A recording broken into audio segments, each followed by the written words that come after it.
صبح صبح کتنی خوبصورت ہے، اور اس موسم پہ باران رحمت، ابر رحمت پہ تو کتنے گانے لکھے گئے، کتنی رومانٹک باتیں ہوئیں. تو اس کی ہمیں پوری دنیا میں ایک ورڈ ہے کہ respect the climate. Hare climate کو اس کے مطابق باڈی کو، اپنے گھر کو، سراؤنڈنگ کو ایڈجسٹ کریں. اگر آپ نہیں کریں گے تو انسیڈنٹس، ایکسیڈنٹس بہت ہوں گے. اس ہیومڈ اور ویٹ موسم میں، گرمی میں، اور جب بارش ہوگی تو جراثیم میکسیمم فلورش کرتے ہیں. انفیکشنز، الرجیز بہت بڑھ جائیں گی. اس کے لیے تھوڑی سی احتیاط کر لیں، صرف تھوڑی سی، تو ہم اس سے بچ بھی جائیں گے، انجوائے بھی کریں گے. ضروری باتیں یہ کہ اس جیسے آپ نے کہا ناک، گلا، سارا کچھ انوالو ہو رہا ہے. ڈائریا، ڈیسینٹری، آپ سنیں گی کولرا جس کو ہیضہ بھی کہتے ہیں، ٹائیفائڈ، میکسیمم کیس انہی دنوں میں آتے ہیں. ویٹ موسم میں مچھروں سے پھیلنے والی ملیریا، ڈینگی ابھی بھی تھرڈ ورلڈ کا، ڈیولپنگ کنٹریز کا بڑا مسئلہ ہے. بخار ہو، کچھ بھی ہو، فوراً ٹریٹمنٹ لیں، پراپر ڈاکٹر سے لیں تاکہ فوراً ٹھیک ہو جائیں. اب دیکھیں انسیڈنٹس، ایکسیڈنٹ جتنے ہیں بل بورڈ سے ریلیٹڈ، سولر پینل لگے ہوئے گھروں میں، اگر پراپر فکس نہیں کروائے ہوئے تو پلیز آپ ضرور کرا لیں. یہ بارش نہیں ہے، اس کے ساتھ تھنڈر سٹارم، آندھیاں، بہت ساری چیزیں آئیں گی. سیوریج پانی کا بالکل گھر کا A1 ہونا چاہیے، سراؤنڈنگ کلین ہونی چاہیے. اس سے ہم بہت سارے مسائل کو، بارش والے دن نہیں ہم ڈسٹرب ہوں گے، بارش کو ہم انجوائے کر رہے ہوں گے.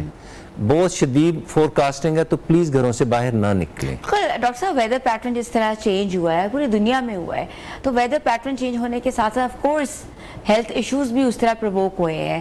خاص طور پہ جو فلو پہلے ہوا کرتا تھا وہ ڈیفرنٹ تھا، اب بیکٹیریا بہت زیادہ ریگریس ہوتا جا رہا ہے. یہ کیا وجہ ہے؟ مجھے یوں لگتا ہے کہ ہم وقت کے ساتھ ضرورت سے زیادہ ڈیجیٹلائز ہو گئے. 2-3 چیزوں کا خیال کیا جائے. دیکھیں کووڈ سے ہم نے بھی سیکھا، پوری دنیا کے گلوب کے انسانوں نے سیکھا کہ ہینڈ واش بار بار کریں، پانی کو اچھی طرح ابال کے پئیں یا صاف ستھری جگہ سے پئیں. اوپن جگہ پہ کٹے ہوئے پھل، جوسز پلیز نہ لیں. یہ کھانے، یہ اس سے بہتر ہے کہ بند ڈبوں میں کوئی چیز ہے، سیلف میڈ ہے، فریشلی پریپیئرڈ ہے، اس پہ جائیں. ان دنوں میں تھوڑی سی غفلت، فوڈ پوائزننگ، ڈائریا، ڈیسینٹری اچھا خاصا آپ کا سارا روٹین ڈسٹرب کر دے گی. اور گھر کا ایک بندہ ڈسٹرب ہوتا ہے تو پورا ہفتہ ہی ضائع ہو جاتا ہے. تو ڈاکٹر صاحب کنٹامینیشن کا زیادہ خطرہ ہوتا ہے اس موسم میں، جس کو برسات کا موسم بھی کہتے ہیں؟ ڈیفینیٹلی اس کو واٹر لاگنگ بھی کہتے ہیں. بہت سارا سینیٹیشن ہماری بہت کویسچنیبل ہے آل اوور دا ورلڈ بھی، اور ڈیولپنگ کنٹری کا خاص طور پہ.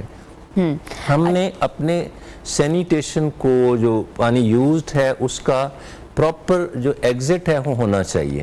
اس موسم میں جب بھی یوزڈ پانی، سیوریج کا پانی سپل اوور ہوتا ہے تو بہت ساری جگہ پہ کنوؤں میں، جگہ جگہ پہ پینے والے پانی سے مکس ہو جاتا ہے. اور وہاں پہ ڈیزیزز، وائرس جیسی بیماریاں، جیسے وائرس A اور E ہے ہیپاٹائٹس کا، ان دنوں میں میکسیمم ہوتا ہے. ٹائیفائڈ کے کیسز میکسیمم آتے ہیں، کولرا کے آتے ہیں، ناک اور گلا کے، سکن کے انفیکشنز میکسیمم ہو جائیں گی. صرف کلینلینس، ڈرائینس اور تھوڑا سا صاف ستھرا ماحول کو اپنا کریٹ کرنا، اس سے بہت بچ جائیں گے. آپ پانی جا بھی رہے ہیں ناردرن ایریا، ہلی ایریا، آپ اسلام آباد پنڈی سے موو کریں، اپنے ساتھ پانی رکھیں، رادر دین سڑک سے پھر لینا شروع کر دیں. اس سے بہتر ہے کہ آپ صاف ستھرا، صاف پانی اچھے طریقے سے ایک پورسلین سے گزارا ہو، 10 منٹس کے لیے بوائلڈ ہو، تو کسی بلینڈڈ چیز کی، بند ڈبوں والی بوتل کی ضرورت نہیں ہے. اچھا اکثر لوگ کہتے ہیں کہ اگر آپ ناردرن ایریاز ٹریول کر رہے ہیں، جیسے کہ میں نے بھی کیا، تو لوگ کہتے ہیں آپ چشمے کا پانی پی لیں، it's equal to the water جو کہ بوائل ہے. کیا ایسی بات ہے؟ دیکھیں میں ایک اچھی سی بات بتا دوں کہ ہم اتنے اچھے ہیں سارے، we are good for nothing. جہاں بھی پاکستانی چلا گیا نا، ماشاءاللہ اس نے اس کو ڈسٹ بن ضرور بنایا.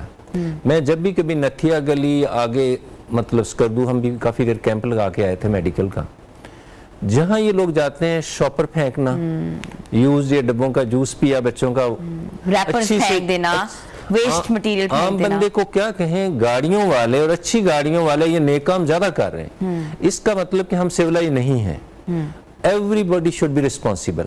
یہی لوگ سنگاپور جاتے ہیں، کہیں باہر جاتے ہیں، تو آپ سوال ہی نہیں پیدا ہوتا کہ چھوٹا سا ٹیشو پیپر بھی باہر پھینک کے تو دکھائیں ذرا. یہاں پہ ہم آزاد ہیں اور تھوڑے زیادہ آزاد ہیں. اور سوشل میڈیا جتنا مس یوز ہماری قوم نے کیا ہے ان کو کوئی پوچھنے والا نہیں ہے. جس کے بارے میں جو مرضی فنگر پوائنٹ کر دیں, جو مرضی اپنی ماہرانہ رائے دے دیں. ہر بندہ یہاں پہ ڈاکٹر بھی ہے, انجینئر بھی ہے, اور پولیٹیشین تو ہر بندہ ہے ہی. اپنے کام کے علاوہ ہمیں سارے کام آتے ہیں ماشاءاللہ. جب تک ہم اپنے کام کو ریفائن نہیں کریں گے, اسپیشلی پلیز کلینلینس, اپنے گھر کو سب سے پہلے, اس کے بعد گھر کی سراؤنڈنگ, تاکہ پتہ لگے اس گھر میں کوئی واقعی بندے کا پتر رہتا ہے, تاکہ آپ کے گھر کے, تبھی آپ رول ماڈل بنے. تو ہمیں پینا چاہیے کہ نہیں پینا چاہیے؟ بالکل نہیں پینا چاہیے, بالکل نہیں پینا چاہیے. جب تک آپ کو سورس کا نہیں پتا کہ گلیشیئر سے لے کے راستے میں کوئی اینیمل, کوئی ہیومن وہاں پہ اس میں بات نہیں لیا ہوا, اس نے اس کو یوز یا مس یوز نہیں کیا ہوا, ہاؤ آئی کین ٹرسٹ؟ ایسے نہیں ہوتا ہے. وہ ہے جہاں پہ گورنمنٹ کی سرٹیفکیشن ہو, دین آپ پی لیں پانی اس طرح. اچھا یہ بھی مجھے بتائیے گا کہ سائنس میں اور عام نزلے میں کیا فرق ہے؟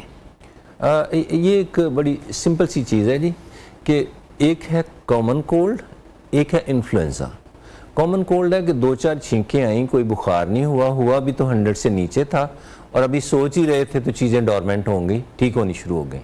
جس کے بارے میں ایک بڑی اچھی سی بات ہے کہ میڈیسن لے لیں نزلے زکام کے لیے پھر بھی ٹھیک ہے, نہ لیں پھر بھی یہ 2-4 دن میں ٹھیک ہو جاتا ہے. ایک ہے کہ پہلے دن سے ہی 103, 104 فیور ہو رہا ہے, اور آپ کا چلنا پھرنا مشکل ہو رہا ہے, بون پین ہو رہی ہے, چیسٹ کنجیشن فیل ہو رہی ہے, you feel it's out of proportion, اتنا تو کبھی نہیں ہوا. یہ ان کامن ہے. کامن کولڈ بہت کامن ہے. انفلوئنزا کے لیے ویکسین لگے ہوئے ہیں کہ ہر بچے کو 12 سال تک ایک ویکسین لگنا چاہیے. ٹھیک ہے. اور پوری دنیا میں جیسے امریکہ جیسے کنٹری میں تو سال میں 2 دفعہ لگتا ہے. سپر فلو بھی وہی چیز ہے جو انفلوئنزا ہے؟ ایگزیکٹلی, بالکل وہی ہے. انفلوئنزا جو ہے اس کی آگے قسمیں ہیں. ہر سال ویکسین جو ہے ریفائن کیا جاتا ہے, WHO اس کو سرٹیفائی کرتا ہے, CDC اس کو بتاتا ہے کہ اس سال اس اسٹرین کے لیے یہ بیسٹ ہے. ٹھیک ہے. وہ ویکسین سال میں 1 دفعہ لگوانا بہت بڑی بلیسنگ ہے. یہ سیزن جو ابھی آپ دیکھ رہے ہیں ہمارا, جو برسات کا موسم ہوتا ہے, آف کورس اس میں سپر فلو جیسی چیزیں, انفلوئنزا جیسی چیزیں پرووک کرتی ہیں, تو فلو شاٹس لگوا لینے چاہیے, اور کن کن ایجز کو لگوانے چاہیے؟ جو ایکسٹریم آف ایجز ہیں, بہت چھوٹے بچے 6 سال سے پہلے تو ڈیفینیٹ لگنا چاہیے. اگر اب بچے کو سال میں 1 دفعہ انفلوئنزا ہوتا ہے تو اٹس آپشنل. اگر سال میں 5-6 اٹیک ہو رہے ہیں تو یہ لگوانے سے اس کا چائلڈ ہوڈ بہت خوبصورت ہو جائے گا. 60-65 کے بعد وہ لوگ جن کو انفیکشن رہتی چیسٹ کی, گلے کی انفیکشن اکثر ہو جاتی ہے, پھر 2 ہفتے اینٹی بائیوٹک لینی پڑتی ہے, اگر وہ سال میں اگست میں لگوا لیں گے یا سپٹمبر کے فرسٹ ویک میں, تو پورا سال ان کا A1 گزرے گا. ٹھیک ہے. کمپلیکیشنز نہیں ہوں گی.